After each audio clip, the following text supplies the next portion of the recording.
I have something to admit to you folks. User MacDeFonsti was right.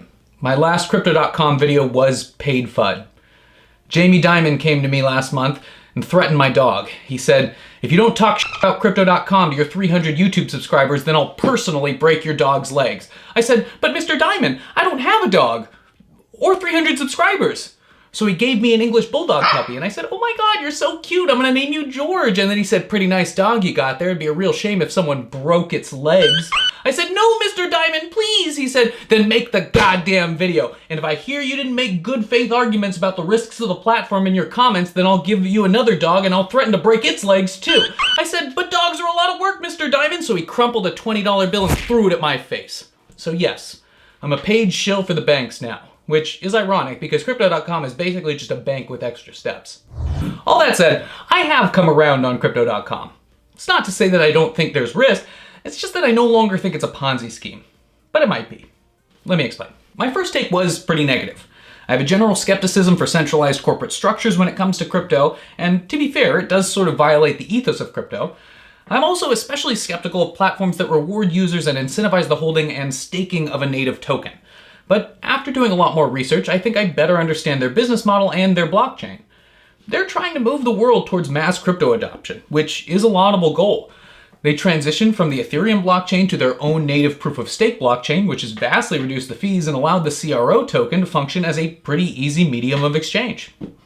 As it turns out, you can get $25 in CRO for signing up using the link in the description. So click it and think real hard about how I'm not a financial advisor while you're signing up. That promo is sort of why they developed the blockchain in the first place.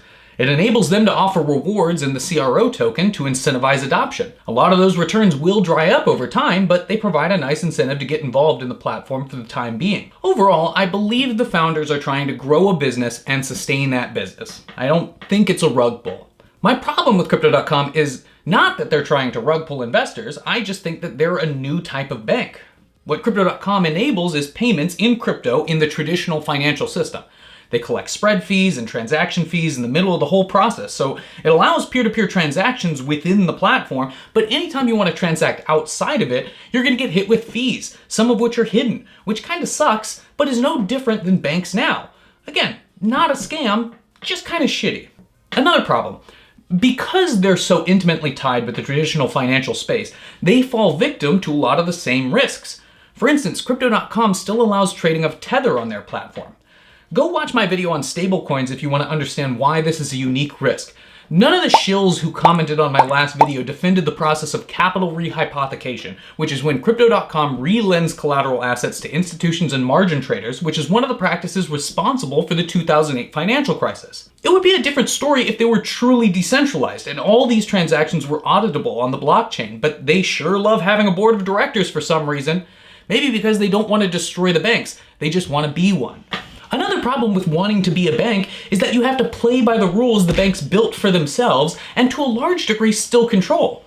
We're starting to see it now with comments made by Jerome Powell and Janet Yellen, the chairman of the Fed and Secretary of the Treasury respectively, about the risks of stablecoins. Also of note is the New Jersey Financial Authority sending BlockFi, a lending platform that trades in a much smaller list of crypto assets, a cease and desist letter demanding that they stop offering interest-bearing accounts on unregulated securities. It is pure fantasy to think that Crypto.com will avoid the gaze of regulators forever, and the existence of their token, whether merited or not, puts them at unique risk. What happens to the price of CRO if the SEC opens a case against them and orders that they stop operating in the United States? What happens if the SEC wins their suit against XRP?